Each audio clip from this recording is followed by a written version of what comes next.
Today, we have the pleasure of um, hearing from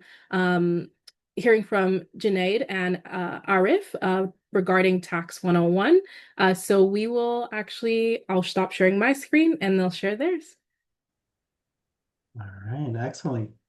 Well, there are two certainties in life, death and taxes. Well, we can't help you beat death. Our goal here is to help you beat the tax man.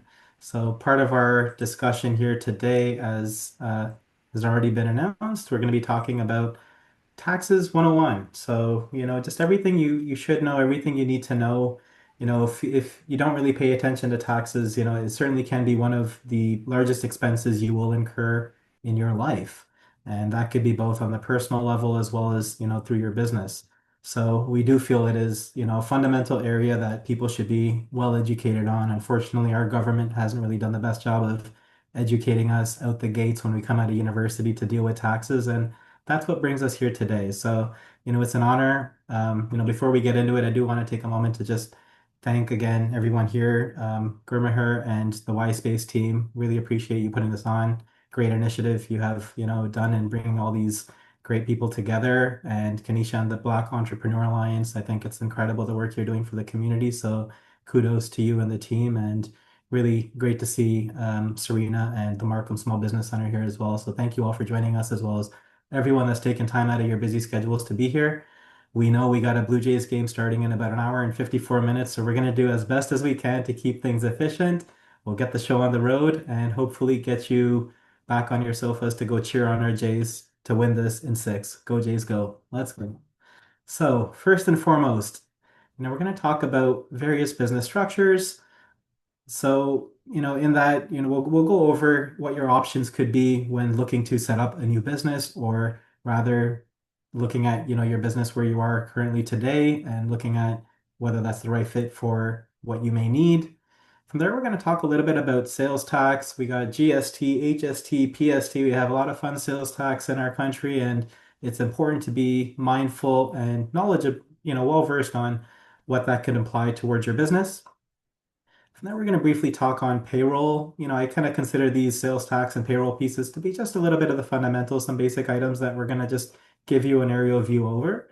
And then we're going to dive more into business expenses, the kind of expenses that you want to be pushing through your business, things you don't want to be, ideally making sure things you don't want to miss out on in terms of good tax deductions.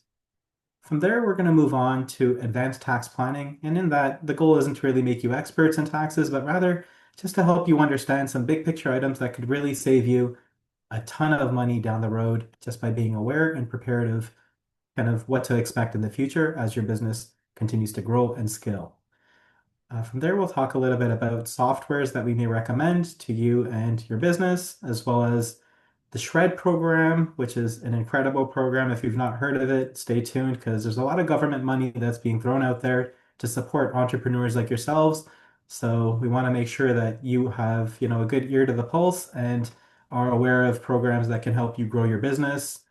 On that same note, we'll talk a little bit about some government grants, some good funding opportunities that may be available to you and your business today. So first and foremost, when we're looking at business structures, the most common business structure and the simplest structure that's out there is really what we call a sole proprietorship.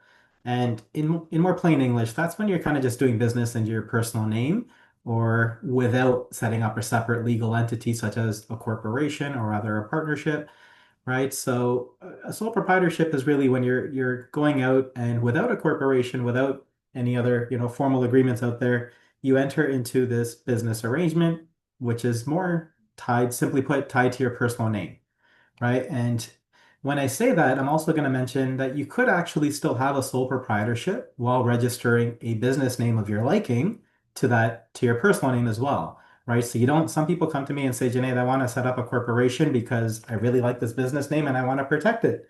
Well, the good news for you is in Ontario, you could get something called a master business license, and that will help you register a trade name or a business name to whether you want to register it to yourself personally or a corporation, it's up to you. But that allows you to protect that business name for up to 5 years at a very low cost of only $60. So one of the biggest benefits to starting out a business through what we call a sole proprietorship is the fact that it's really easy to set up. So coming out of the gates, you don't gotta go talk to a lawyer. You don't need to incur thousands of dollars of fees to set this up. Really, there's no cost to you. And if you want to register a business name, we're talking $60 for over 5 years. So very simple, very low cost, easy to start to get the ball rolling.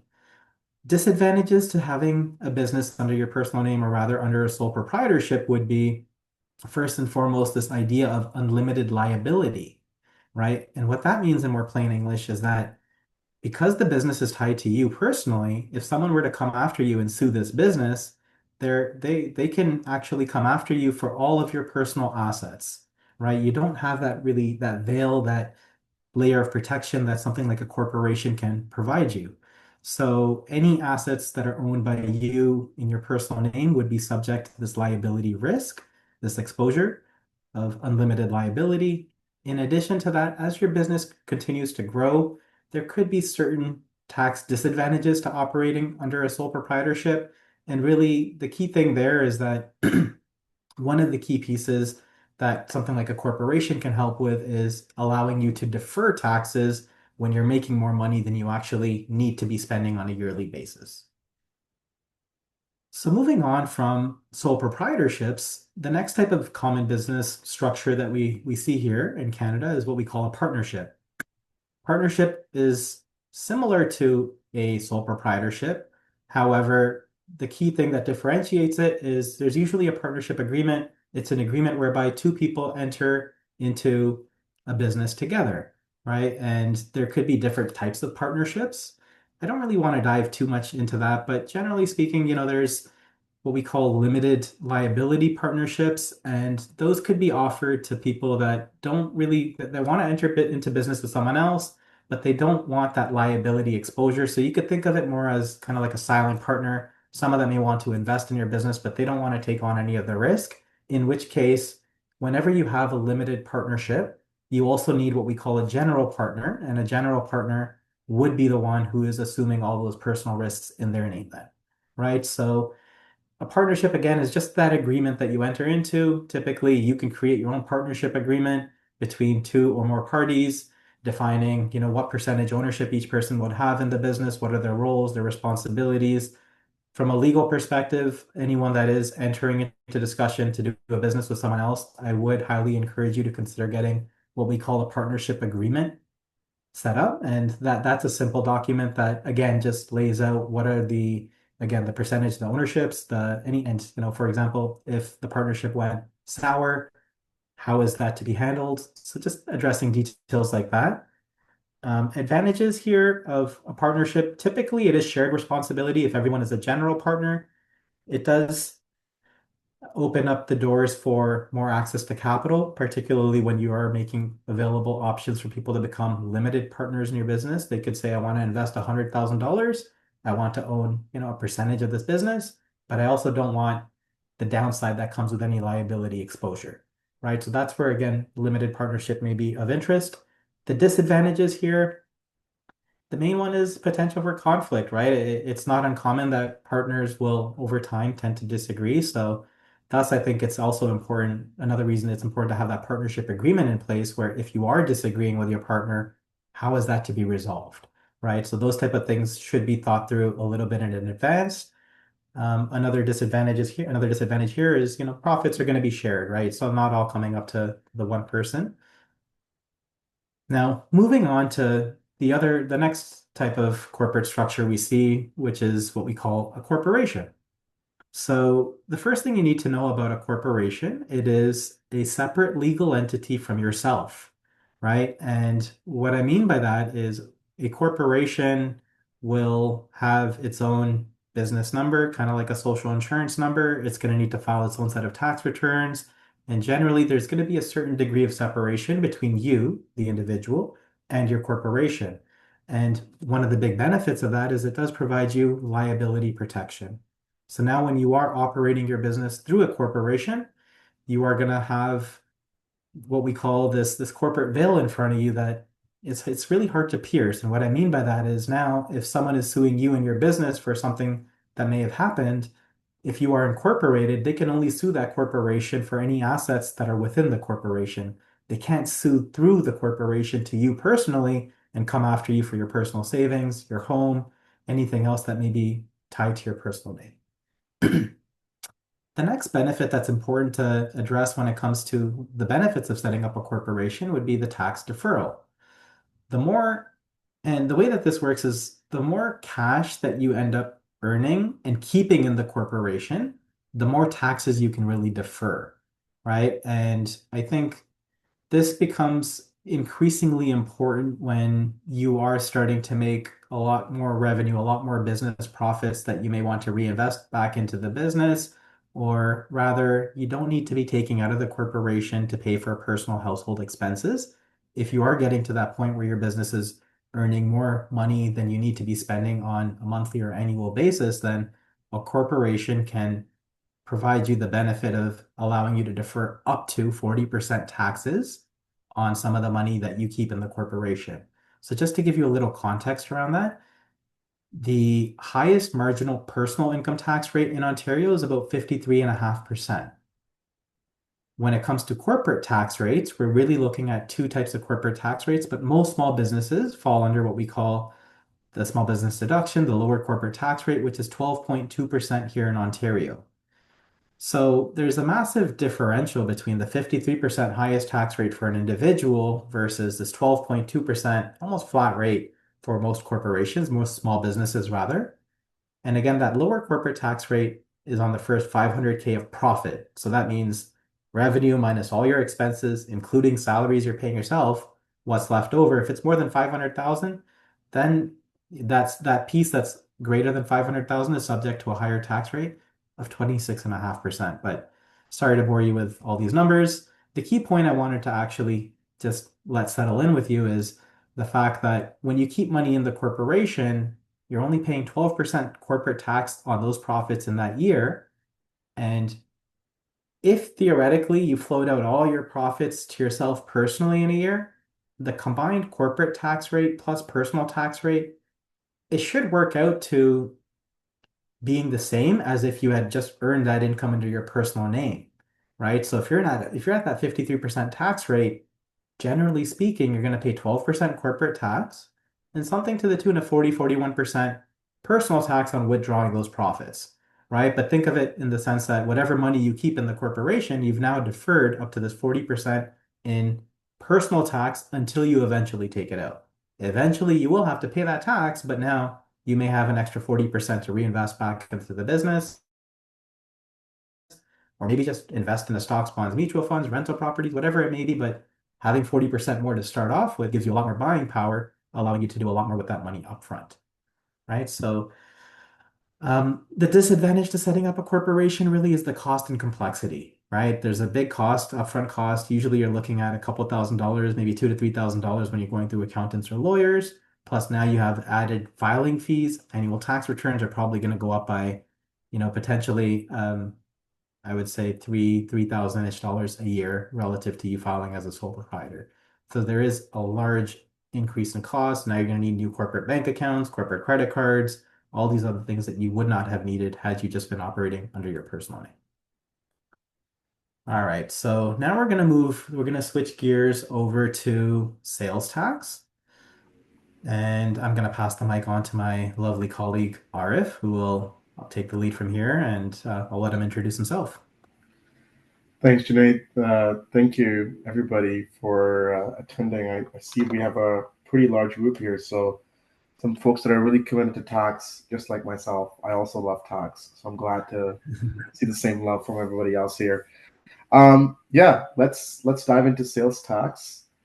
So, I think one of the first questions that we tend to really hear is, does it matter if I'm incorporated when it comes to sales tax? And the short answer is no.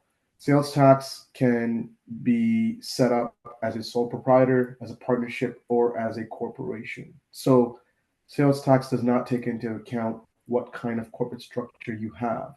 It really depends on if you're carrying on a business. And then the next question that usually comes up is, okay, is there a threshold that sales tax kicks in at? And I want to keep this simple. So the threshold that we've worked with for years is 30,000. And that threshold effectively looks at sales in the previous calendar year. So if in a calendar year you hit $30,000 of sales, you probably need to register for sales tax. And again, there are other nuances to this. So I definitely recommend that people have a discussion with somebody who understands all those nuances before they decide to register. Because once you do register, as I'll talk about in a few minutes, there's other obligations that come along with registering. So that's the structure, the threshold, and then the last piece that I'll just quickly talk about is voluntary registration. So you don't have to wait to hit that threshold. You can decide to register early, and in certain scenarios, that can actually be to your benefit. So, just as a really quick example, if you're paying a lot of expenses up front to build a business and you're paying a lot of sales tax on those expenses, by registering early, you can actually claim those sales tax payments that you're making to your vendors back from the CRA. So you can get a dollar for dollar refund on the sales tax that you're paying. So it could be beneficial to register early in some cases. Again, something to discuss and make sure that it makes sense before doing so. So, what happens after we register? So now we have obligations. So, where we are providing services, we have to collect sales tax. And again, when we're talking about collecting sales tax, we're largely talking about Canadian customers, because when we're providing services to non-residents or customers outside of Canada, Canadian sales tax will generally not be applicable to those sales. When providing services within Canada, we then have to consider what the sales tax rate is. In Ontario, our sales tax rate is 13%. That is not the case across Canada. And just as a quick aside, when I'm talking about the sales tax rate, I'm referring to the federal sales tax. And I'll quickly touch on provincial sales tax in a few minutes as well, but this is specifically the federal sales tax. So, as an example, Alberta's federal sales tax rate is 5%. In the Maritimes, it's mostly 15%. I think one province, Nova Scotia, just went down to 14, if I'm not mistaken. So there are different, point being, there's different tax rates across the country, and you have to be aware of those when you're charging sales tax to your customers. In addition to that, you also get to claim the sales tax that you've paid. Again, this isn't, of course, you're paying sales tax, but there's a responsibility on you when you're paying sales tax to make sure that you're paying it to the right vendors. So CRA actually has a portal where you can check if vendors are registered for sales tax or not. Again, if you're charged sales tax by somebody who's not registered for sales tax, you can actually get denied to claim that sales tax back from the CRA. So you've got collections, you've got paying sales tax, and then of course we have to then file a return. Sales tax returns can be filed as frequently as monthly to as less as annually. So depending on the your sales volume, it can go from monthly filings to annual filings. Most people are annual filers. You have to be a certain size to get to monthly filers. And as part of filing that return, you essentially calculate what sales tax you've collected, what you've paid, and the net amount is either remitted to the government, or if it's a net negative, you get that back from the government. And so that's the sort of the summary of federal sales tax. I'll just quickly touch on provincial sales tax because there are 4 provinces in Canada that do have their own provincial sales tax. Those include Quebec, Manitoba, Saskatchewan, and British Columbia. So if you do have business or sales into those provinces, there may be some additional sales tax compliance that you may have to be aware of as you work through your compliance requirements. I think there's a question here, Victor. If you want to, we're going to have a Q&A at the end, but if you do have a question, you can also consider typing it in the chat as well. Is that okay? Yeah, awesome. All righty.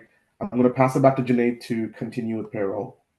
Yeah. Well, thank you very much, Arif. That was very informative. And, I think the one point I always like to get across to people when thinking about sales tax is just the fact that the easiest thing to remember is typically you're only billing your sales tax to where the end recipient of the service is, right? Or where the person is purchasing that good. So to Arif's point earlier, if you're selling your product or your service to someone based in Alberta, you need to look up what are the sales tax requirements there. Generally speaking, most of these provinces are harmonized, so we all follow the same 13% HST regime that we have here in Ontario. But it does get a little tricky when you're dealing with some of the provinces that are not part of the HST regime, because unfortunately, every single province has their own thresholds when you need to register, what that looks like. They're not always in line with the federal, programs. Where it gets more fun is when you look at the states, right? And oftentimes people are starting to sell into the US, and that gets kind of frustrating because in the US, we got more than 50 states with more than 50 different sales tax laws, right? So, generally speaking, when a Canadian company is selling into the States, you're not required to be charging HST or GST, right? So, you're not charging any of that, but then you do need to be mindful of 50 different states got different laws, right? So, different thresholds as to when you are expected to register, when you are expected to start collecting and remitting to those respective states as well. Right. So I won't really dive much more into it, but I just wanted to at least post that. And now I think, let's move on forward a little bit into payroll. When it comes to payroll, similarly, there's a few different types of registrations that you want to be mindful of. First and foremost, there's federal registrations, and this could be as simple as calling the CRA on their business registration line. And you could actually register for a payroll account number over the phone. Generally speaking, I was mentioning that all corporations have what we call a business number, which is kind of like the social insurance number of your corporation. When you register a payroll account, it's going to be the same 9-digit business number you already got with an RP 0001 at the end, as opposed to RC 0001, which is your corporate tax number. So the registration process is pretty seamless when it comes to getting a payroll account number. And we'll talk about why that's important. But generally speaking, whenever you pay an employee, you also need to send the Canada Revenue Agency their share of those wages and payroll taxes or deductions. In addition to the federal payroll registration, there could also be requirements or obligations for you to register with a couple other governing bodies here in Ontario. First and foremost, we have EHT, which is the Employer Health Tax. Generally, they have an exemption where if you have payroll of less than $1 million, you should be exempt. You shouldn't have an obligation to register for an EHT number. There's also what we call the WSIB, Workplace Safety and Insurance Board. So there's also an obligation as an employer to look into what are your requirements. The exemptions for WSIB are a little bit different based on the industry you're in. So professional services may have a higher threshold in terms of an exemption before you have to register for WSIB, but something that could be a little bit more risky, working in a factory, manufacturing, they may have a lower threshold for you to register with WSIB, just to make sure you are meeting your government requirements there as well. So now, when it comes to paying employees, I was mentioning, for example, whenever you are paying an employee, what's going to happen is if you want to pay an employee $1,000 for, a week of work, you're going to have to remit a portion of that paycheck. You're going to have to deduct, rather, a portion from that paycheck for taxes. That's going to go to the Canada Revenue Agency as an early tax installment for personal taxes for that individual. So that comes straight off their paycheck. In addition to that, we're going to also have to make CPP, which is the Canada Pension Plan, payments as well, and then employment insurance, EI payments. That all comes out of the employee paycheck. In addition to that, as an employer, you actually have to match part of the CPP and EI deductions that you are taking out of your employee paychecks, right? So just to kind of illustrate what that looks like. And this is one of the costs of, typically putting someone on salary is you need to be mindful of for an individual with $100,000 gross salary in a year, you would be deducting from their paycheck about $1,077, so call it $1,100. When it comes to CPP, there's now two CPPs with a combined amount of, let's say about $4,500 that comes out of their paycheck there, plus about $22,000 of tax. Again, these are just deductions today, but those are going to be applied as installments towards the individual's personal tax return. So when they go to file their personal taxes, they would have already prepaid some of the taxes in relation to that $100,000. The net result is that the employee is only going to receive of the $100,000 that they earned, 72,500-ish into their bank accounts. Of these deductions, now the employer is also required to match the CPP dollar for dollar. The EI portion, however, we have to match more than dollar for dollar, 1.4 times whatever we've deducted from the employee paycheck for EI. So the total cost to you, the employer, could be up to $6,000 between CPP and EI contributions that you're making for your employees. And this is again before we get into EHT, which could be another 2%, and WSIB, for which rates are going to vary between industry to industry. When it comes to remitting, one thing that's important here, and you know what, I should have been more clear about that, but sorry, I think I made a mistake here. But generally, the remittances for the payroll piece are going to be done on a monthly basis, right? So most businesses are going to be remitting the payroll deductions on a monthly basis. And the way that that works is if you've paid your employees, let's say October 15th and October 30th, before the 15th day of the following month, you need to remit the payroll deductions to the Canada Revenue Agency. So in this example, with October 15th and October 30th payroll, we would need to remit by November 15th the employee and employer portions of those payroll deductions. EHT, typically you're looking at, it could be monthly installments or annual, depending on, how large the payroll is for your business. WSIB could be monthly, quarterly, or annual as well. In terms of the filings that we are required to produce at the end of each year, for employees who are on payroll, we need to issue them a T4 slip, which will summarize how much salary they've earned from the business, the CPP, the EI, the taxes, that'll all be reflected on their T4 at the end of the year. And then for the Canada Revenue Agency, we need to also send them a copy of the T4 slip, along with what we call a T4 summary, or rather an information return. That's just a quick summary of all the T4s produced for the year. EHT and WSIB also have their own filings as well. When looking to offboard employees, one thing that's important is something called a record of employment. So what the record of employment is just, there's a requirement that when someone is being offboarded, if someone has quit, someone has been fired, we need to issue what we call a record of employment. It's just a one-page document that outlines how much they've made when they worked with you, the period of time that they worked for your business. The reason that that's important is because that could be used by the employee to later on go ahead and file for employment insurance with the government. The deadline, I believe this has to be done within, I can't remember if it's 1 or 2 weeks, but I know it's within a short period after the employees let go. Sorry, I don't remember the exact date there. And how we do this would be done online. The government has something called ROE Web Services, and that's just a website that can help you produce the ROEs, the record of employments on your behalf. You could also use your own payroll software or do this manually using paper. All right, so now we've gotten through the appetizers. We're getting over to the meat and potatoes of the presentation, what I call the fun stuff, business expenses and common tax deductions. Before we move on, I'm just going to pause for a quick second. I'm not sure, Tracy, if there's any questions we wanted to address over here at this time. Tracy or Arf? I think I've answered most of them in the chat. Victor, I didn't see a question come through. Did you want to ask your question still? And is on CRA. I had an issue when we started a business, and we didn't know that we had to register CRA to get a CRA number alongside when we register the business. So we thought automatically once you have the business registered, you will be provided with a CRA number, just like how we got the business number, right?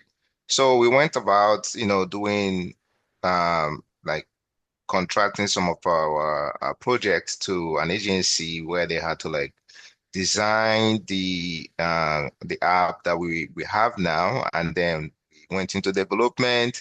and we were paying taxes, right? So during uh, when it came for us to file our annual, do our annual filing, we did everything right, but the returns were like shocking because we didn't get back anything. And we found out that because we registered the CRA number late, we weren't eligible to receive those um, sales tax that were, taken from us by the vendors. So it's something that I wanted to put out there, like for startups. It wasn't a question really. It's like if you don't have a CRA number, you really need to get that ASAP because whatever you're doing, I don't know if you'll be able to claim back those sales tax. No, it's a really interesting point, and I'm sorry to hear that, you went through that and unfortunately are having challenges recovering that money with the government.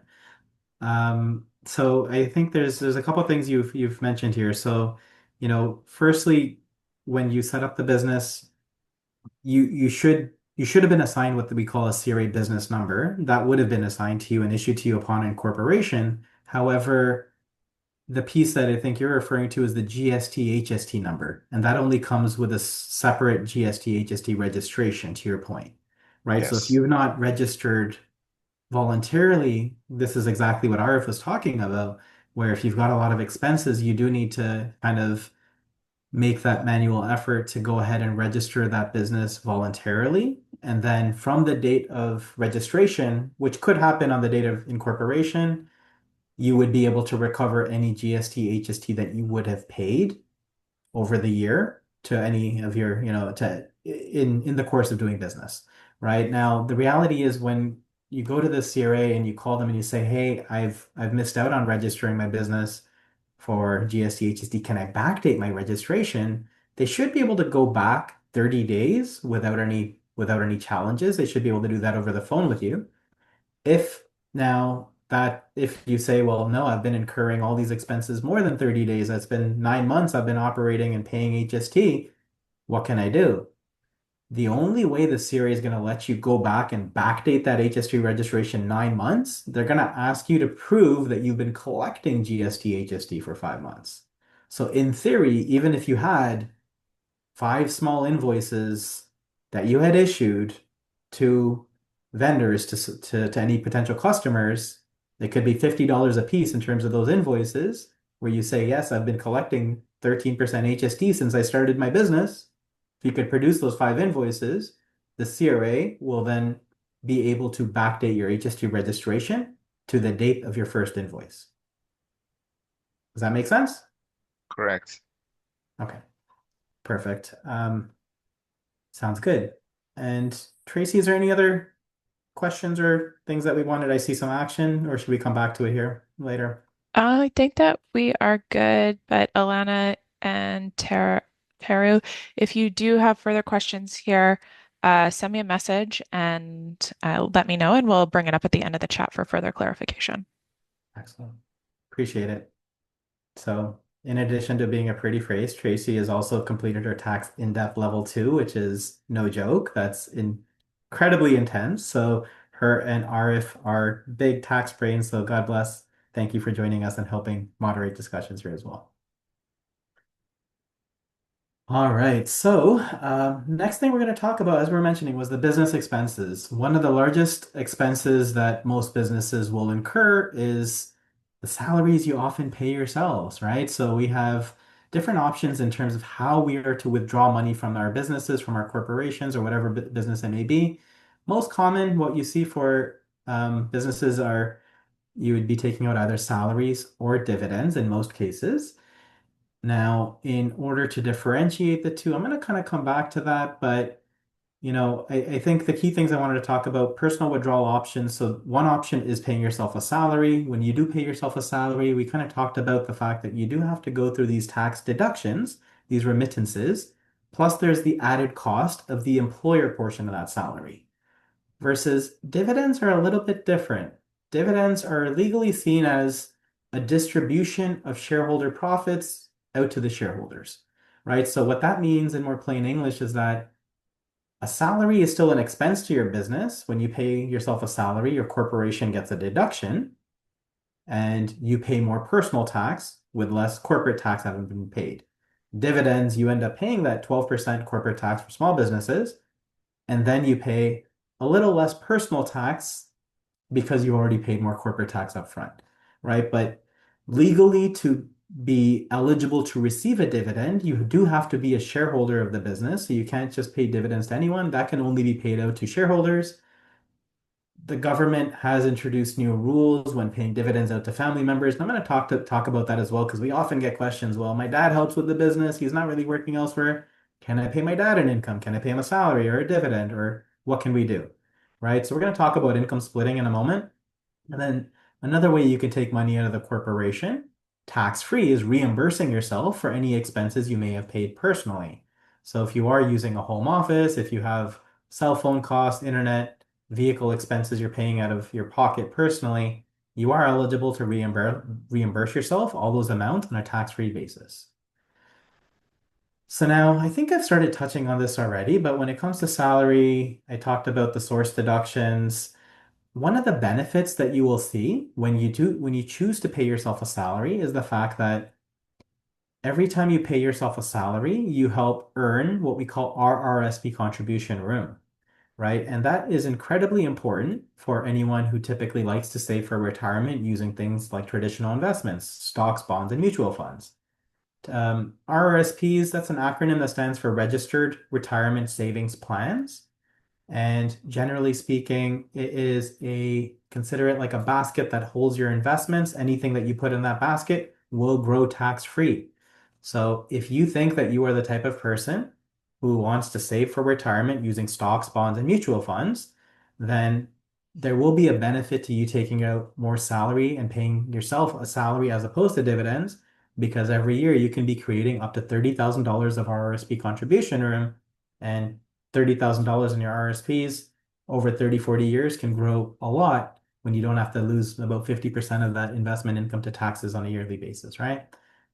For entrepreneurs, one really important thing to note when it comes to tax planning, anyone who is doing R&D, research and development in their business, right? If you're doing such work in your business, paying yourself a salary will help you qualify and your business qualify for what we call SR&ED tax credits.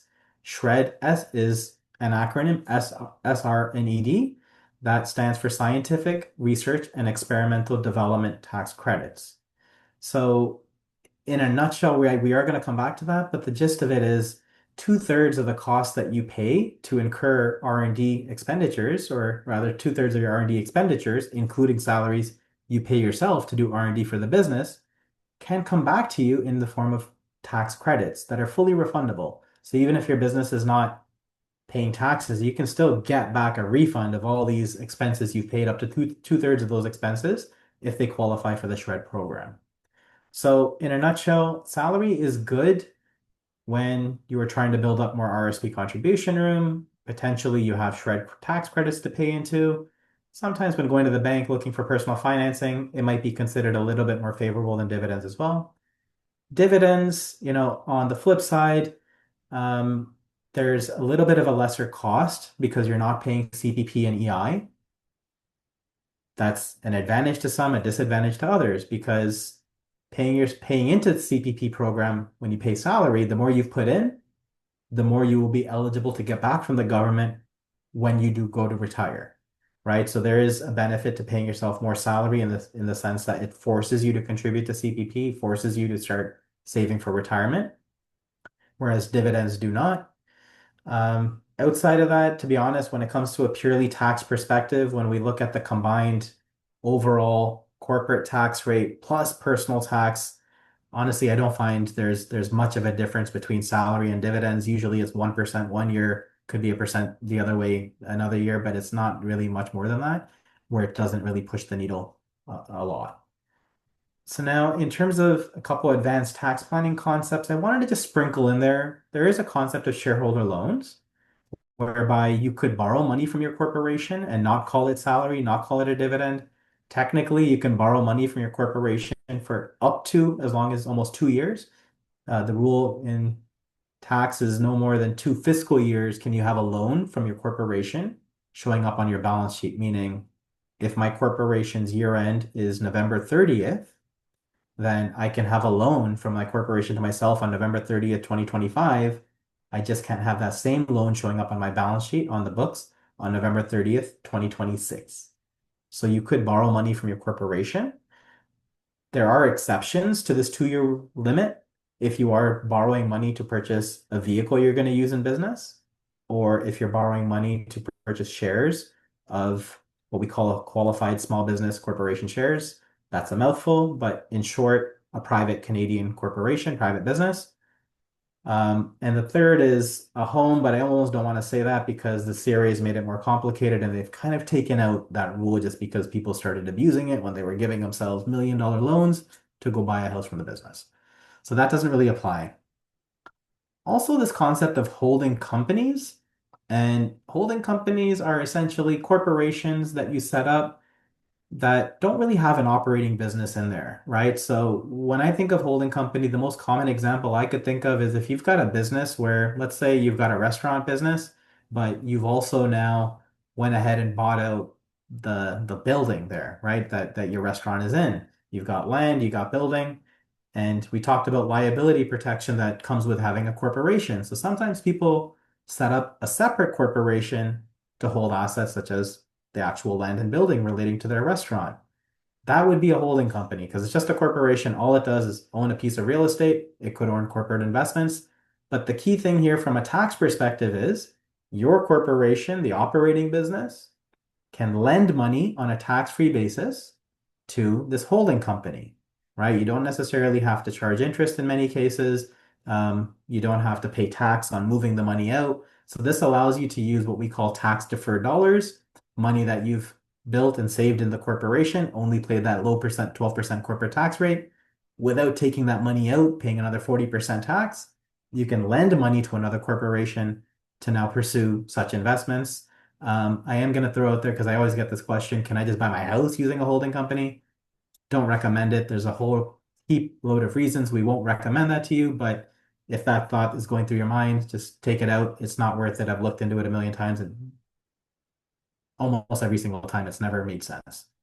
Um, and intercompany loans we kind of just talked about right now as well. So same concept with holding companies. You can lend money from one corporation to another without actually paying tax on that withdrawal. Income splitting. Oh, this is a fun one because we often get this question. I got a kid. They turned 13. Can I pay them a salary for my business? Or maybe can I give them dividends? Can I make them a shareholder? And the reality is there used to be a time when this type of tax planning was very common prior to I don't like to shit on Justin Trudeau, pardon my French, but prior to Mr. Trudeau coming into power, there was a lot of this type of tax planning where people would pay family members, and when you paid five family members $40,000 a year in dividends from your business, you could get away with paying little to no tax on 200K of withdrawals from your corporation, assuming no one has income in that family, right? But in 2018, there was this new set of rules called, in our fun, cool little tax world, we call it TOSI, but in plain English, it's called tax on split income, which just means the tax that you would pay when paying kind of like a family member, a salary from your business, or even a dividend. And the way it works is in order to pay a family member a dividend from your corporation, firstly, they need to be shareholders of your business. Oftentimes, when you set up the corporation, you need different shares of or classes of shares so you can pay one person and not the other. If you have that, then potentially you can pay this family member. The next test becomes, is this family member putting in at least 20 hours of service per week on average throughout the course of the whole year to your business? To receive a dividend, it's an all or nothing test. If we can say, yes, my dad puts in 20 hours a week on average throughout the whole year in my business, then he's eligible to receive a dividend, assuming we've made him a shareholder, assuming we have a class of shares we could pay him dividends on, then yes, we could pay him dividends, and it's totally discretionary to us. Are we going to give him $1,000 dividend? Or are we going to give him $1 million dividend? The dollar amount doesn't matter as long as we've met that all or nothing test in this scenario. When it comes to paying a family member a salary, there's different rules and requirements here. Salaries are actually a little bit safer when it comes to paying family members. There is a lower threshold we need to meet in order to pay a family member a salary from the corporation. And in more plain English, it's just got to be reasonable, right? That's the main thing that the Canada Revenue Agency cares about. If you want to pay your sick, I don't want to say 16, but let's say you want to pay your father to help out, and you say, well, dad helps me with my bookkeeping, he helps me with some administrative tasks around the business. Can I give him an income? Absolutely, you can give them an income, but we need to first ask if you were to hire someone else to do that same job for you, someone that's not related to you by blood, someone that's not your father, what's the hourly rate you're going to pay them to do this job? If you were to say, well, maybe $30 an hour, and this person is putting in 10 hours a week, well, that's how we determine our upper limit, how much we are eligible to claim as a business expense in paying this family member. So 30 times 10, $300 per week is kind of going to be the upper limit as to how much we can pay dad, right? So generally, the CRA has made it much more challenging to pay any income to minors. And this is a bit off-putting because even in situations where someone between 18 to 25 is actually working for the business, it's just gotten a lot harder to pay them, to compensate them because of these new set of rules and the type of tax planning the CRA is trying to curb. But, if you are paying a family member, then I think one of the key things to do is treat it like a real employee in the sense that make sure you got a job description, create an employment agreement, have them logging their hours to prove that they've done this work. And you do want to pay them on a regular basis, right? It starts to look fishy if you haven't paid someone all year, you don't got any of this stuff, no paper trail, and then at the end of the year you cut them a check for $80,000, right? So just think about the reasonableness test and think about being able to prove if someone asks you, does your dad work for the business? Make sure you can prove it, whatever your answer is there, right?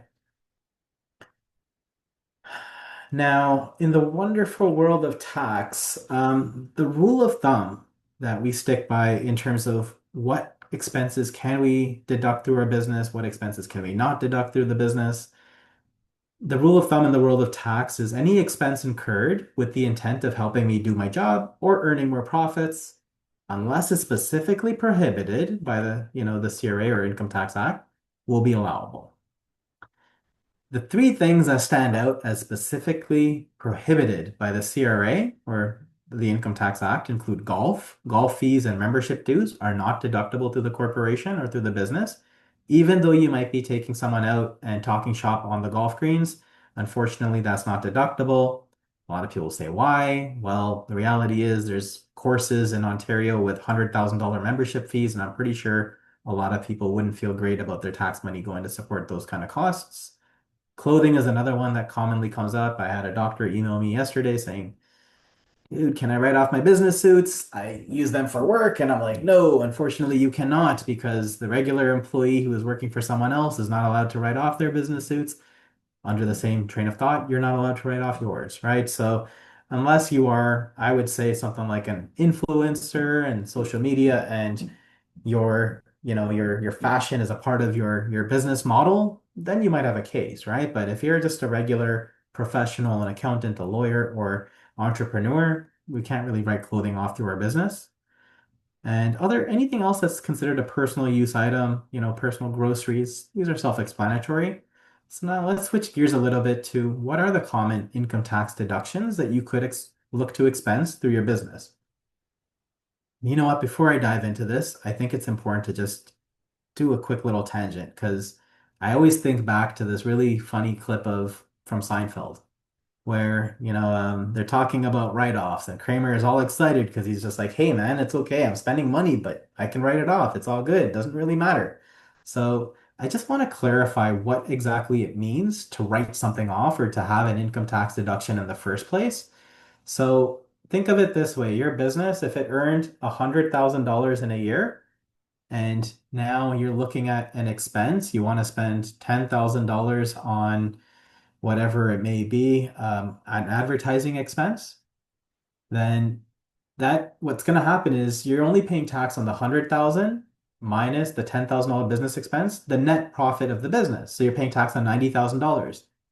When you're writing something off for $10,000, it doesn't mean you're getting back $10,000 of tax savings.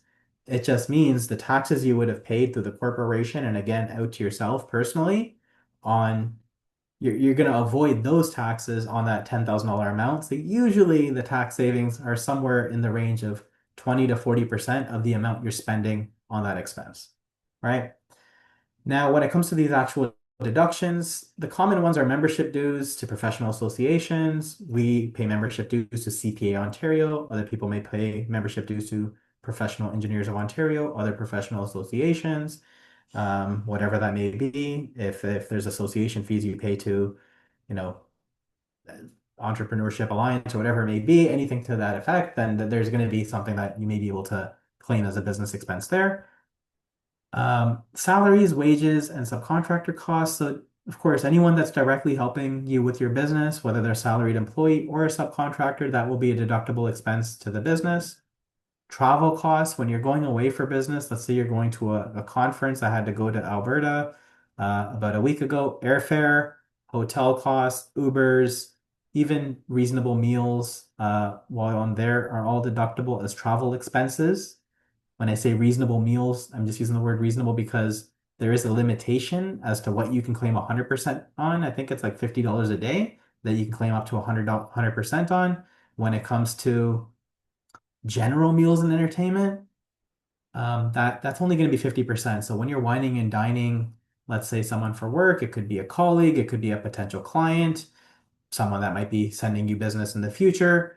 50% of those costs are going to be tax deductible through the business. So you're still going to pay for the expense to the business, but you're only going to get a tax benefit for 50% of that expense. And this even applies to, I had a client last week send me an email cringing saying, I just spent $10,000 in Blue Jay tickets. Can I deduct this through my corporation? And I was like, as long as you're saying you went with someone for work, 50% of that will be deductible, right? So there's that piece. When it comes to office expenses, this is a general catch-all, I would say, but that could include anything like miscellaneous stuff, right? Like your office printers, supplies, that's already office supplies, any ad hoc expenses that help you, maintain your office or even work from home setup. Telephone expenses, which could be your cell phone plan, if you have a landline, a VoIP line, things like that would all be deductible. Internet. Talked about meals and entertainment, advertising and promotion. So the common stuff is online marketing. So whether it's digital marketing, physical marketing expenses, even gifts, I would consider to be part of advertising and promotion. So if you're sending out some nice gifts at the end of the year to your important contacts, those are going to be 100% deductible, unless it's like a gift card to like a restaurant, in which case it's 50%. Legal, accounting, and other professional fees. So these are all going to be tax deductible. Again, as long as they relate to, the business, it's not legal fees related to a divorce or anything like that. That's not deductible, but legal fees related to the setup of the business or the maintenance of the business. Accounting fees for year-end work, and then even professional fees for things like shred, all that would be deductible to the business. Rent, overhead, and costs related to the physical space, of course, tax deductible. Same thing with, business liability, professional liability insurance, or business insurance will be deductible to the business as well. Some of the big ones I haven't really talked about are automobile and home office. So now when it comes to automobile expenses, it does get interesting because the CRA wants us to keep a log of all the business use of our vehicles. So when it comes to your automobile expenses, the first thing we need to do is figure out what percentage of your business, your automobile expenses relate to business. The way we do that is we need to track how many kilometers do we drive for business in a year, and we're going to divide that by how many kilometers did we drive in this vehicle in the year. If you were to say, well, I drove that vehicle 8,000 kilometers for business, out of a total 10,000 kilometers we put on the vehicle in the year, that's 80% of all these expenses will now be deductible to your business as well, right? So that can include the lease costs or financing costs, or rather purchase, gas, insurance, maintenance, parking, 407 fees. So again, all these are going to be prorated based on the percentage you're using the car for business. When you are going to purchase or finance a vehicle to the business, it's important to understand there are upper limits. Same thing with actually leases, to be honest. So When you lease a vehicle, I believe it's $1,050 that you can deduct plus HST on a monthly basis.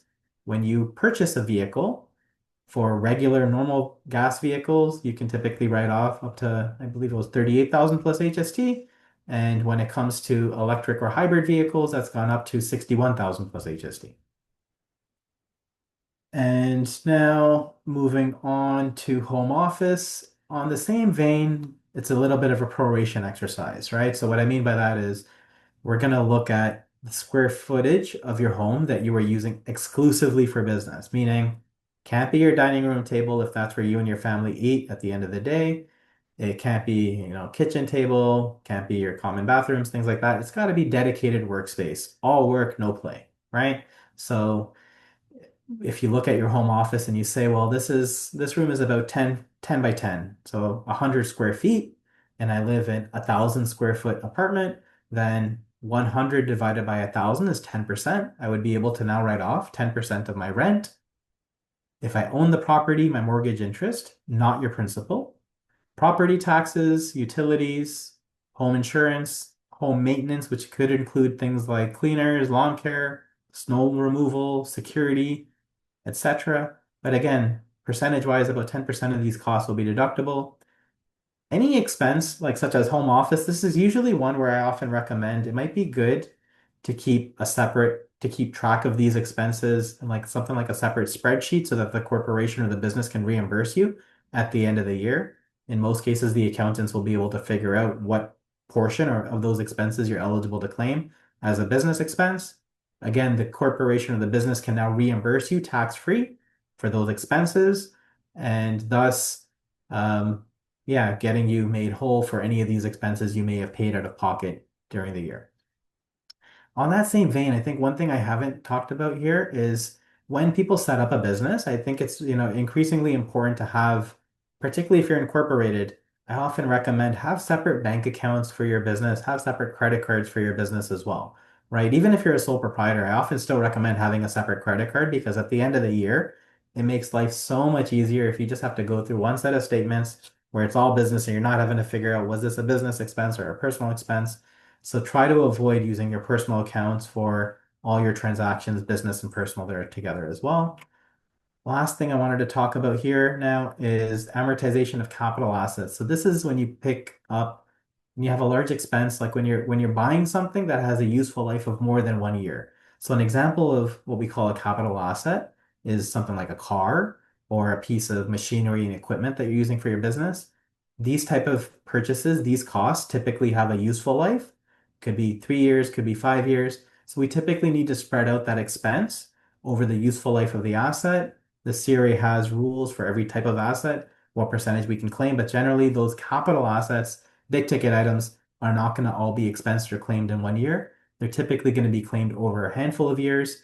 Last point I'm going to make on that, the CRA does have an incentive right now whereby you can claim up to 75% temporarily up to the end of this year at least, up to 75% of the purchase price of a capital asset all in 1 year.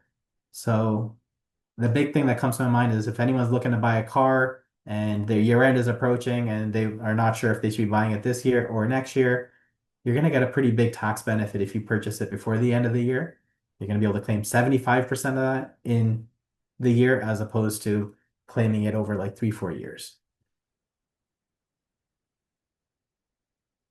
Okay, so moving on from that, I'm just going to pause. Tracy, we're still good to keep going, or did we have anything that we wanted to talk about in this moment?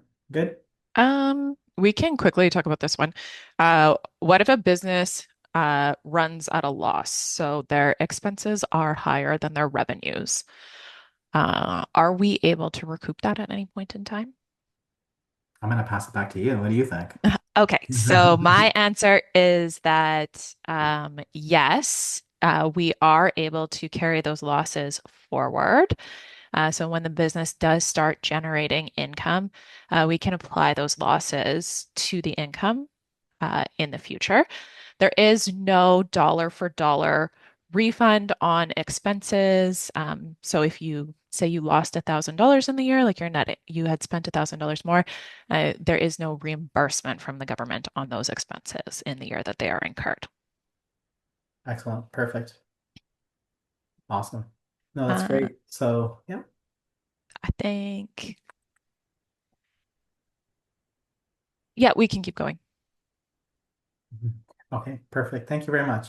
So, yeah, I think that that's great. And, the only thing I'll add to your comment there, Tracy, is just, for the corporate tax, you're right. Like we can't recover anything. The HST, we can be mindful that that is a place where we could get a refund if we are showing a loss. That's going back to that conversation RF was having and, to Victor's point before, sometimes it does make sense to register, voluntarily register for GST, HST, so you could get a refund of those sales tax paid in a year where you are not really generating profits yet.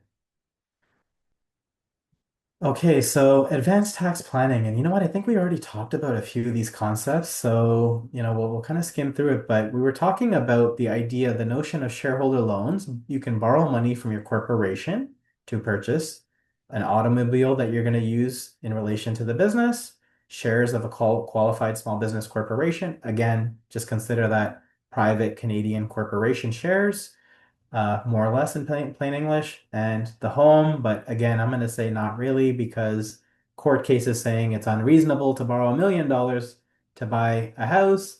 Then on the flip side, we also got court cases that came out of Quebec recently saying, well, you can kind of borrow money from your corporation to buy if you're spending or if you're borrowing up to 60,000, that's reasonable. $1 million unreasonable. So somewhere in between, there's an amount that may be reasonable, but I would tread carefully and not consider borrowing money from your corporation to borrow a home. In most cases, that's probably, it's a bit of an aggressive thing to do. Holding companies, again, we talked about this as well. So just the concept of being able to set up a new corporation and use that to invest in whether it's shares, purchasing a property, and again, being able to lend money from one business or one corporation to the other on a tax-free basis. Investing through your corporations. So investment companies, these holdcos, they don't really have an active or earned income, rather, they generate what we call passive income. And really the main reason people want to set up these corporations is to, again, separate their assets from perhaps their other business, from themselves personally, providing themselves an extra layer of creditor protection on the asset in that corporation and or from themselves personally. One thing we don't like about investing through the corporation is typically investment income, particularly in a corporation, is taxed at a very high rate. And it could also, when you have too much investment income in your corporation, you start to lose out on the lower corporate tax rate, the small business deduction of 12%. This is probably the one I wanted to focus on more when it comes to advanced tax planning. So, what I find most interesting in terms of one of the biggest benefits of setting up a corporation and doing a little bit of advanced tax planning early on, we have, this really, really powerful tool in Canada called the lifetime capital gains exemption. For entrepreneurs, this is massive because, what it says is that in plain English, you can sell the shares of your business for up to $1.25 million and not have to pay a dime of tax on that, for the most part. Now the government, oh, I'm not going to go into AMT, but whatever, that's a separate discussion. But the general gist here is that, again, you can sell the shares of your business, $1.25 million, and not have to pay tax on that. Where it gets really interesting is if you were to set up your business in such a way that maybe you have your spouse as a shareholder of your business, potentially your parents as shareholders of your business. You now got four shareholders of your business. You can sell the shares for 4 times 1.25 million, so up to about $5 million without having to pay any personal tax on that sale, right? The reason I want to talk about this early on is I know oftentimes we're like, okay, we're not there yet, so we don't need to be thinking about that, but that's not entirely true. In order to qualify for this exemption, all the planning, a lot of the planning has to be done more than 2 years in advance. It also has to be done if we were thinking, well, maybe I can change the corporate structure. Right now, it's 100% owned by me, but maybe I can add my parents, my children, my spouse as shareholders before I sell. You can't do this type of planning at the 11th hour. It does need to be done well in advance, particularly before the value of the business has already skyrocketed up, right? So if you think that you're getting into a position where you might be thinking about selling the business, you might be entering into discussions to sell the business in 1, 2, 3 years down the road, and there's going to be tremendous upside in the value of the business in that period, then you actually want to go talk to a tax professional and start this type of tax planning sooner than later. What we can help do is set up what we call a family trust. Family members own the shares of the business through the family trust. Because the family trust, one of the benefits of a trust is that you will still ultimately control those shares. So even though you're kind of giving shares to your kids or your parents, you still ultimately control the shares in the business through the trust. But what this allows us to do is now multiply this lifetime capital gains exemption by all the family members that are beneficiaries of the trust. Right? So sorry if I'm getting a little bit too complicated right now, but the key point I wanted to hit home with everyone here is if you are, in that growth phase of your business and you think there may be an opportunity where someone might want to come up and scoop up your business, might want to buy up your business in the foreseeable future, then you need to start thinking about this and planning for this at least 2+ years prior to that date. All right. On that same vein, there are new incentives, new exemptions that have come up. One is called the New Canadian Entrepreneurs Incentive. This reduces the tax rate on capital gains on the disposition of qualifying shares by an eligible individual. So up to $2 million in capital gains per individual over the lifetime. And this is being phased in. So this is the first year. We haven't really seen a lot of these. So to be honest, I'm not as much of an expert in this one or the next one because they're very new and still being rolled out. The last is employee ownership trusts, which is meant to be kind of a mechanism whereby employees can help buy out the shares of the business from their employer. And there would be an exemption of up to $10 million available for the employer who's selling their shares to facilitate this, which sounds great in theory. The reality is, however, there's a lot of challenging tests that we must meet in order to qualify for that exemption. And to date, I have yet to see one business that has qualified for this. So great in theory, not as great, unfortunately, in implementation or practically used here. Trusts and estate planning. So I kind of started talking about this, but trusts can be used for multiplying your lifetime capital gains exemption. Again, $1.25 million per person. And every time we use that exemption, you're probably looking to save $400,000 to $500,000 in taxes. So it's a pretty massive tax savings that can come with the application of that exemption per person. Also, if you're at a point where you're like, hey, you know what, I've made a lot, I want to pass on my wealth to the next generation, then oftentimes trusts are a good vehicle that helps people do that. So you can freeze the value of your business where it is today, meaning that all future appreciation will be taxed in the hands of potentially your children, your spouse, or whoever you want to give these assets to in your lifetime. And then also, trust can be used for income splitting with lower income family members in some shape or form as well. All right, so moving on from here, we're going to switch gears and talk a little bit about software. Arif, I can't remember if this was me or you. That's me. I'll take it over here. All right, buddy. Good luck. Thank you. Over to Yeah. you, sir. Yeah. Thank you. Before we dive into that, just one really quick point on the lifetime capital gains exemption. So that is an amount that used to be fixed, was indexed to inflation, and then they kind of bumped it up last year. So right now it's at 1.25 million, but it's going to go up every year a little bit as part of all the different tax amounts that are indexed to inflation. So that amount will continue to grow, which means the tax savings associated with that will also continue to grow. So not that wasn't already clarified by Junaid, but just to sort of say like that is a really big deal. And one story that I like to share is that I had a client that sold a business.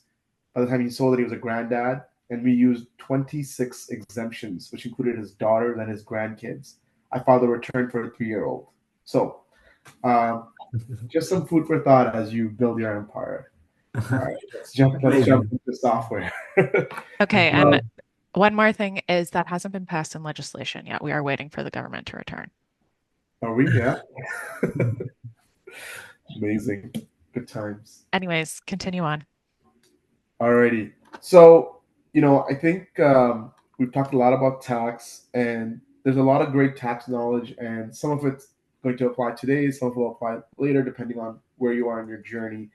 But one thing that's really important to also sort of understand is like, there's been a lot of questions that I've seen about, how do we're putting money into the business? How do we track all these different things? And for a lot of us, we start off with, Google Sheets or Microsoft Excel, whatever you're using kind of thing, as a starting point to everything that you're doing in your business. And to be really frank with you, it probably is a good place to start. Like, at least you're getting organized in some fashion. But I'll also add that it gets pretty exhausting and pretty inefficient very quickly as your business continues to grow. So you have to start thinking about what software is out there to use for your business. I'll also add at this point that we're not being paid by any of these software providers to provide our thoughts here, but just some sharing some experiences that we've gone through. So the one that most folks have probably heard of on the call here is QuickBooks Online. That is probably the most common bookkeeping software that's used in Canada. They've been around for a long time.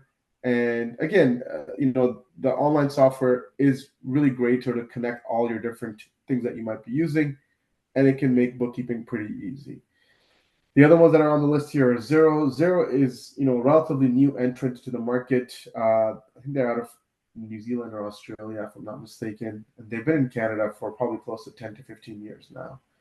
And then we've got Wave as well. I like to say Wave is built for the user and not for the accountants.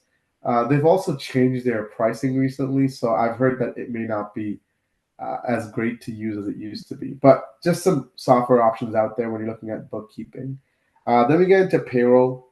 So again, there are tools available from the CRA that you can do payroll in an Excel document. And again, when you have one or two employees, that might be the way to do it, sort of save some costs. As that sort of continues to grow, it becomes more and more cumbersome to do payroll by hand or in an Excel document. So software is a great way to go about it. It allows you to sort of pay your employees. It'll help you calculate all of your remittances. It'll pay the employees. It'll pay the CRA. Earlier, we talked about filing, records of employment when someone's let go. It'll help you do that as well. So a great payroll software can really save you a lot of administrative headache, because payroll is very administrative. So again, some of the ones that we use, within SRJ, we've got WagePoint, we've got Payworks, we've got Payment Evolution. QuickBooks Online also has a payroll functionality. So again, some good payroll software that's out there, and they all have their, various, I would say, advantages and disadvantages. Some are built for smaller companies, some are great as you're scaling and growing, and some just have a lot of customization. So some payroll software. And then finally, just some other software to be aware of. So we have Dext, which is basically your online filing cabinet. So it's really great for receipt tracking, invoices, bank statements, so forth.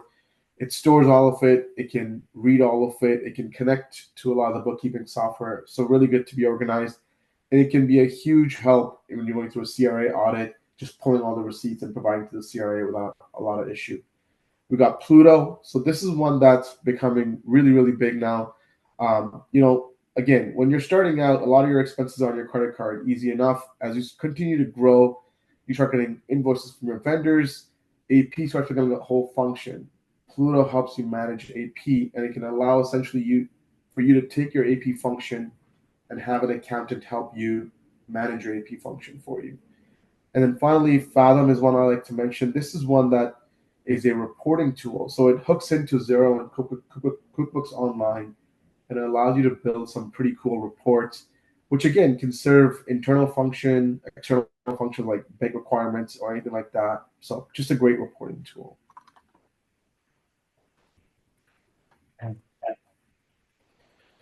Alrighty, switching gears. So SHRED and government incentives.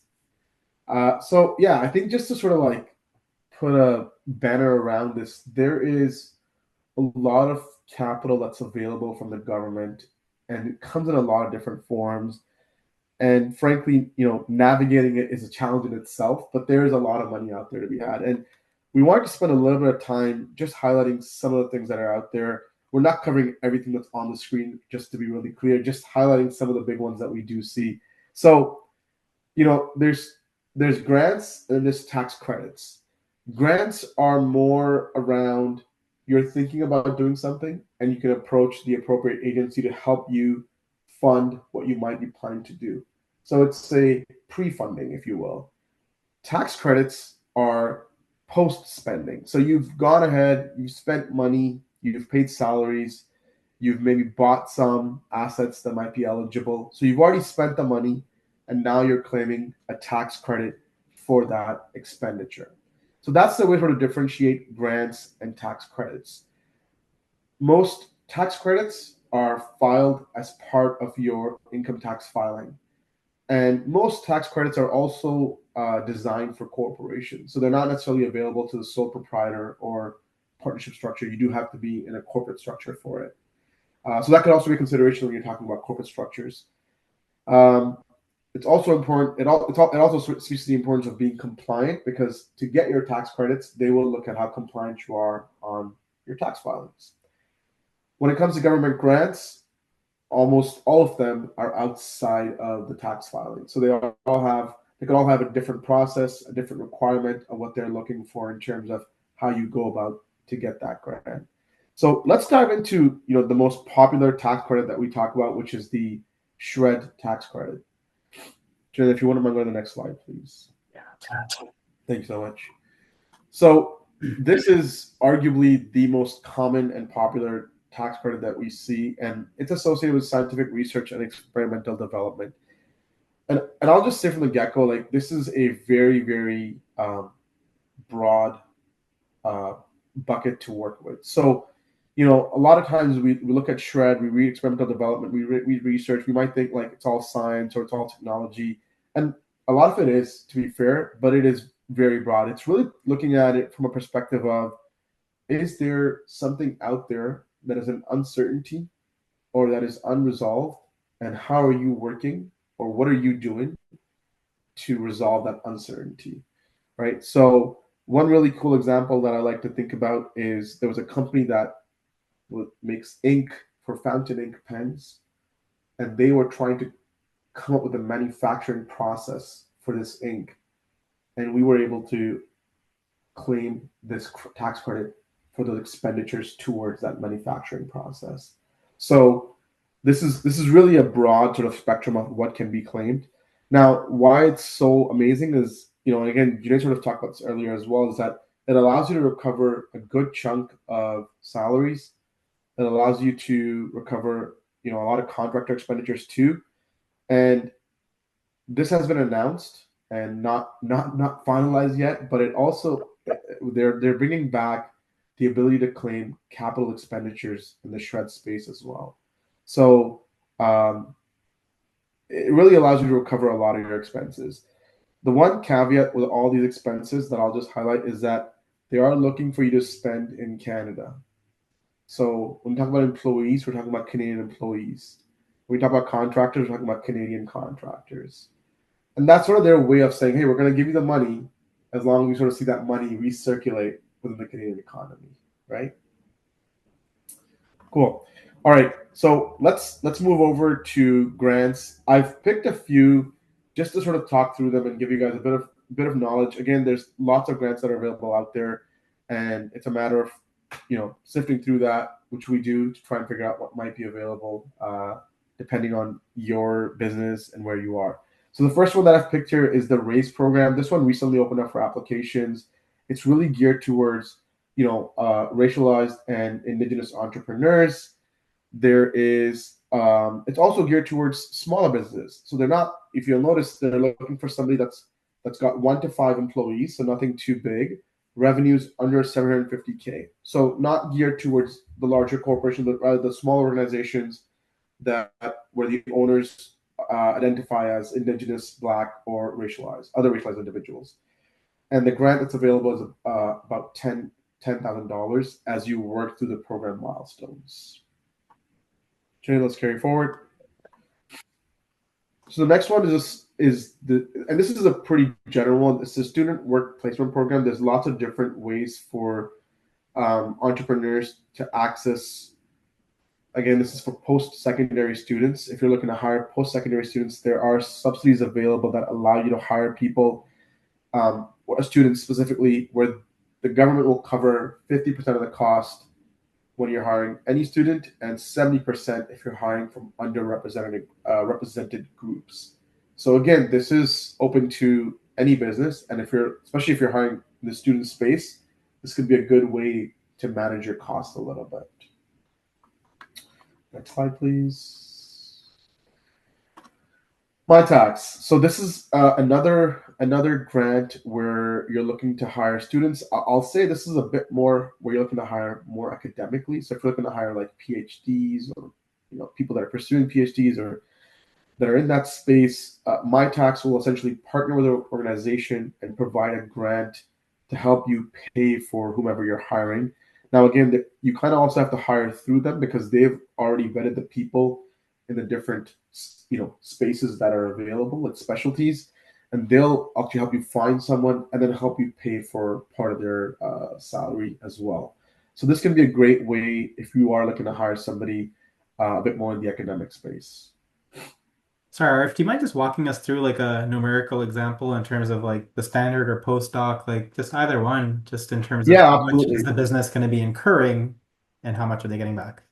Yeah, so like for example, the standard one's is straightforward. So again, like if you're looking to hire someone, in the standard program, they're looking for the employer, as in the business, to contribute $7,500.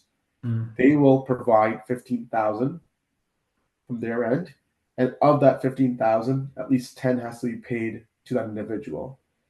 So you kind of work. So you kind of get. So you get 15. 10 has to go to the individual you're hiring.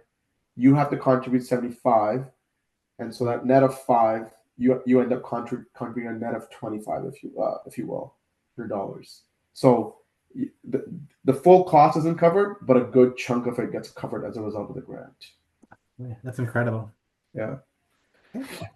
All right. The last one I'll talk about is FedDev. This one I'll say is usually geared towards larger organizations. The government is looking for larger projects. A lot of times when we see approvals in this space, we're looking at millions of dollars that's being handed out to the company to do something. Some of our clients that have gone through this have sort of received that type of funding, and this is very much project driven. So you kind of have to come up with a presentation of what you're working on, what kind of money you're putting into it, and then they will assess on a project by project basis and determine what they can give you. And the funding coming out of this program can take the form of a loan or a grant. So it can be a loan which may have really favorable terms, like a low interest rate or a long repayment period, or it can actually be grants as well, or it can be a mix of both of those items coming to you. Another thing that this program will also do is they will do like specific programs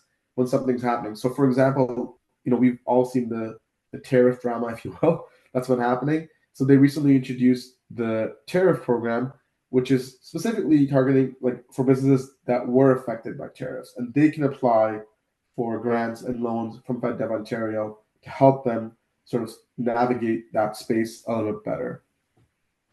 Yeah, that's amazing. And I think last year we had one on, I think, where businesses pursuing AI initiatives, if I recall correctly. Is there other examples that come to your mind for FedDev programs or?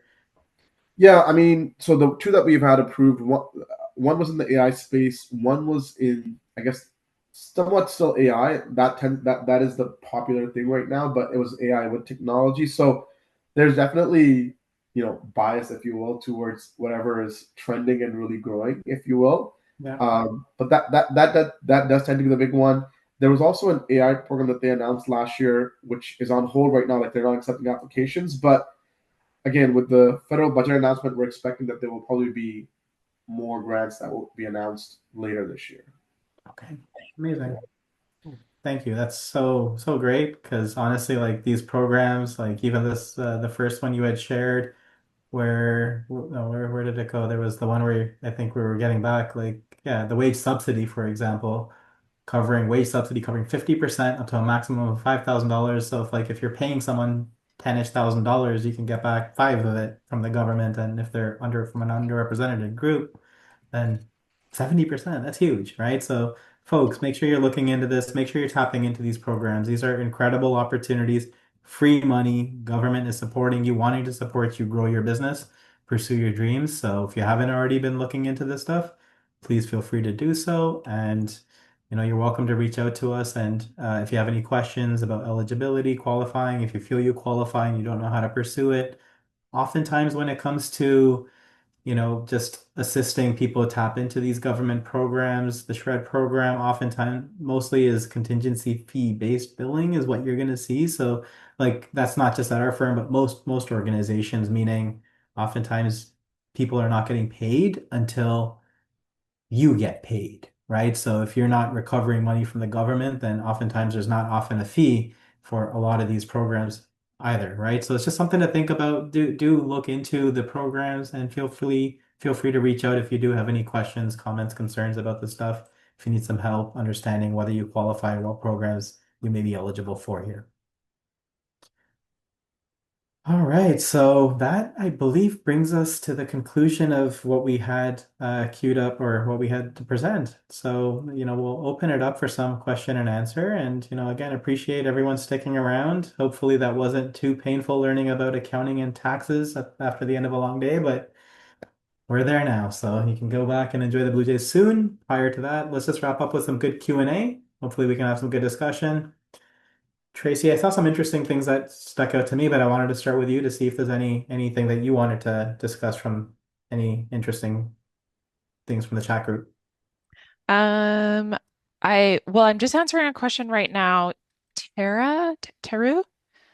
When you say, is there a way we can offer volunteer hours to high school students? Are you planning on paying these students for their volunteer hours, or can you confirm or just elaborate on that?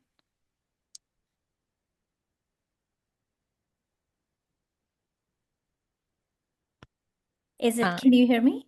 yeah, Yeah, I can hear yeah. you now. Oh, good. I lost my mic. Sorry about that.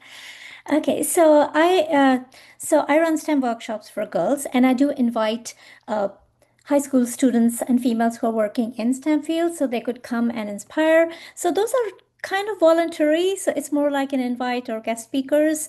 And I was wondering because some students did ask me if they would like to help and if they can probably get some volunteer hours because in high school there's a requirement you do get volunteer hours. Uh, but I'm not sure because I'm a very small business. So, Y- Hmm. I can speak to what my experience is so I'm based in Saskatchewan, but maybe Janae and Arif remember this from when they were in high school. So most of the time for our volunteer hours when I went through high school was yes, absolutely. They are able to come and volunteer with you. Typically, as a small business owner, you would have to outline sort of what they did to contribute. They are volunteer hours, so they shouldn't be paid, or that was how it was when we were in Saskatchewan. But yeah, just sort of saying how they contribute back to the community, probably a little bit about your business if you just have like a template of what you would normally do. okay. A lot of the time that would count toward something related to your high school volunteer hours. Junaid and Arif, I don't know if it runs differently in the Ontario system. To be honest, it's not something I'm well versed in. I'm not sure if you have any knowledge or if anyone else, even any of the other moderators or entrepreneurs may have something to I know I look young, but it's been a while since I did high school, so add. No, same here. Thank My you. my gut is saying you might need to just check with the school and just see if you need to be registered as a business owner prior to them working the hours. And again, as Tracy outlined, I think yeah, just making sure that the work you're offering will qualify for what they're doing there. Okay, sounds good. Thank you. Yeah, Of course. I am registered, so I think that condition is okay. But yes, check out rest of the conditions from the school. Thank you. Yeah, Excellent. most of the time, from what I remember, this was a long time ago, we just like received basically like a piece of paper where we had to write down and then have whoever we were volunteering for sign off on it. Awesome. Most of the time, the school doesn't push it beyond that, but it's Thank always you. good to double check. Thanks. I think that sort of highlighted everything in the chat. There are some really good questions in here about GST, HST, registering. A lot of it comes down to the size of the business, the complexity of your business, how many transactions you're running through the business. Getting back those ITCs or input tax credits does definitely sound like a really great thing. But we want to take a look at overall what are our expenses? Where are we spending our money? And is it going to be worth the time of individually separating out we want to track every receipt no matter what, but individually separating out the GST, HST from each receipt and doing the compliance associated with that. So that is something that we would want to consider before we voluntarily register for GST, HST, and you can see a little bit more of that discussion in the chat. Yeah. Yeah, and like I feel like in my mind, I feel like if you're incurring even a few $1,000s of GST, HST as a small business, as someone starting off, like that might be worthwhile pursuing. So when you got an office, when you got big capital expenditures coming up, then I personally often recommend to our clients, you might want to voluntarily register prior to those expenses because yeah, every dollar helps, right? And I think that could be worthwhile, absolutely. Mhm. Um, Ko Ko Kojenwa, you have your hand up? Yes, thank you. It was more of a comment. Thank you so much for an excellent presentation. I truly wish I'd learned this before forming my company in Canada. I formed it originally in New York in 2014. And then when COVID happened, I was here and decided to form it here because there were so many incentives. But I had gone ahead with a student jobs program, not realizing that it was a reimbursement type grant, which I'd never heard of. And if you don't know these things, it could bankrupt you. So, it's always good to think about the size of your business, and how much revenues you're bringing in before taking on all of the mandates like workers' comp and such. I just didn't know, right? And so I found myself saddled very quickly with overwhelming bills. So just sharing for those of you out there, it's very, very complex. And the way we typically get around it on the US side is by hiring contractors as such. Like we don't want anybody on a recurring schedule, because sometimes you don't know, right? Or you fall out with the individual. But anyway, just sharing. But thank you for all of this. Thank you for taking time to attend and listen to us and share some pearls of wisdom as well. Appreciate it. Mhm. Victor, you also have your hand raised. Yes, yes. I have a question here. I think someone posted it's related to a post on the chat. If a small incorporated business is short on funds and the owner uses their personal money to pay for the business expenses. So mine is like if if you're using your funds to run your business like from the beginning, how do you file the taxes for your startup? And also when you have to file your own personal taxes, you have to still factor. Do you have to factor in the money you're putting in that business, or you just leave the business to do the heavy lifting? Like, Yeah, so I think what we're talking about here is if you are going to Staples and the business needs paper, pen, supplies, whatever it happens to be, and the business bank account doesn't have any money in it, so you use your personal funds to pay. Is that correct? yeah, but like before I even use my own personal, I make sure the funds are going into the business account. That's for sure. What I need to know is, okay, I'm sending these funds into the business account. Mhm. When I have to do my own income taxes, right? Yes. Do I have to factor in the money that I've put into that business? No, so what we want to do is it goes in as what's called a shareholder loan. So Hmm. if the business needed $100, you would transfer money out of your personal account into your corporate account, so the $100, and you would just want to make sure that's really clearly documented. So if it's coming across as an e-transfer in the bank, whatever sort of accounting software that you're using, you just want to make sure that you've labeled transfer from personal account. From there, the corporation can then use those funds to purchase whatever they require. They would claim the expenses. When your business does start generating revenue, you can take that money out tax free. So you would just transfer the $100 back to you, and it wouldn't need to be recorded on your personal tax return at all. So if I was to spend $80,000 by transferring it into my business, Mhm. that doesn't make any revenue in time being, you're saying that I could get that money back when I file my taxes. You can get that money back from the business when it makes money. pretty much. So I could get that money back from the business. The government won't come and say, hey, you like why you paying Victor this X amount of, this Mhm. money. They won't come after me. Not as long as the biggest thing is making sure that everything is documented. So when you're putting the $80,000 in originally, we want to make sure that we have a clear paper trail of it going into the business.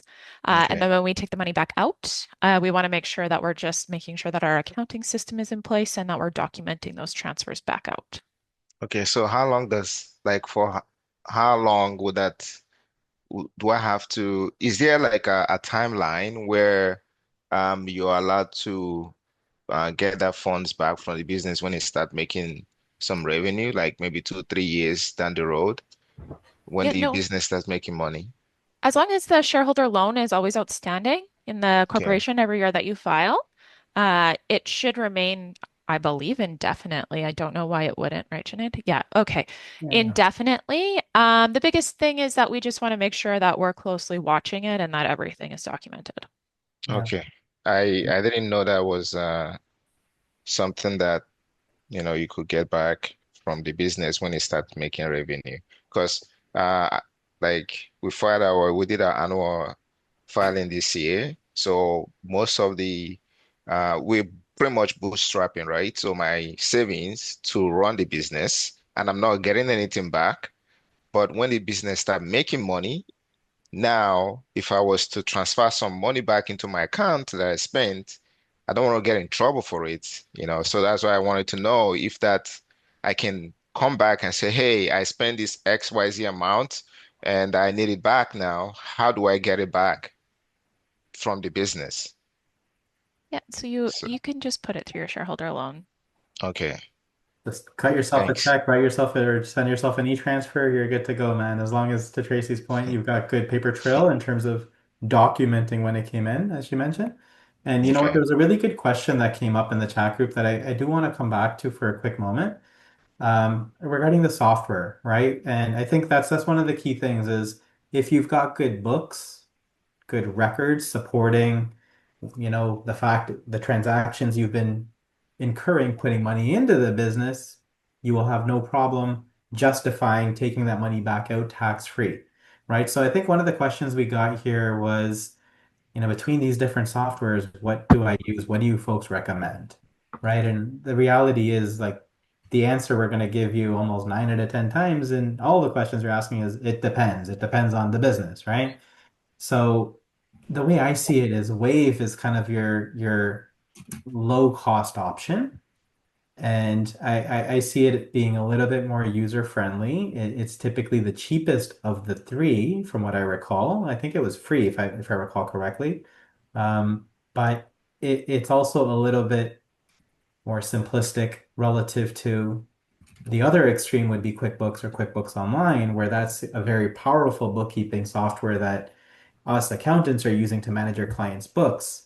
The power of QuickBooks is it's a little bit more powerful in the sense that it can produce many more types of reports. We can go back multiple years further. We can create different classes. So if I want to track sales by division or revenue type or whatnot, it becomes a little bit easier to have different divisions and classes and things like that. So QuickBooks is probably more robust if you see yourself growing into a larger business sooner than later, then something like QuickBooks Online might be a more powerful tool. Wave is probably more for, hey, I got a side hustle. I want to just keep track of my expenses and my income in an organized manner, something better than Excel, but not quite as complicated or costly as QuickBooks Online. Zero is kind of that in-betweener where it's, if I recall, a little bit more cost effective than QuickBooks Online, also more user friendly. It's a newer interface, but personally, most of our bookkeepers feel it doesn't have the same functionality as QuickBooks Online. When it comes to payroll, I'm not 100% sure. I don't know, RF Tracy, if you have any recommendations, any thoughts on starting basis or what would be the best option between these? I think we're looking at Square too. I don't know if you guys have looked at that. I don't think I've looked at Square. You I'm look this way. biased, so I was trained on WagePoint. I find it extremely user friendly. In terms of it's a full platform. I believe Payworks and Payment Evolution do this as well. But it will issue your ROEs for you. It will issue your T4s for you. Like it will do absolutely everything. So somebody had previously alluded to just sort of the overwhelming compliance costs sometimes associated with opening up very specific accounts. And WagePoint takes a lot of that stress off of entrepreneurs, making sure that all the filings are being done. I believe that they can also do WSIB. They'll send you alerts for when you cross certain thresholds. So, Janae or RF, one of you guys alluded to EHT. When you cross the EHT threshold, WagePoint actually sends you a reminder to say, hey, there's something that you need to register and look into. So overall, it's just a really robust program for entrepreneurs. That being said, I do believe that Payworks and Payment Evolution also have very similar features. I just am used to working with WagePoint personally. Yeah, I would echo that too. Like I've used all three. I think yeah, when you're starting out, a lot of it also boils down to like what's easy to use and what's cost effective, and I think WagePoint probably answers both those questions pretty well. Um, so yeah. Yeah. And I imagine all three of these options will have integrations into the bookkeeping platform that you're using, such as QuickBooks, Xero, or Wave. But that Yeah. would be something else I would double check. I know for sure QuickBooks Online and Xero will integrate, if I recall correctly, with all three of these. I'm not Yeah. sure if Wave has the same integrations. Do you know by chance? I'm not 100% sure, but that would be Uh, something worth checking into to make sure they all speak. Wave has their own payroll offering too. Oh yeah, yeah, yeah, Yeah. absolutely. As does QuickBooks as well, right? Which I think is WagePoint now, right? So Yeah. okay.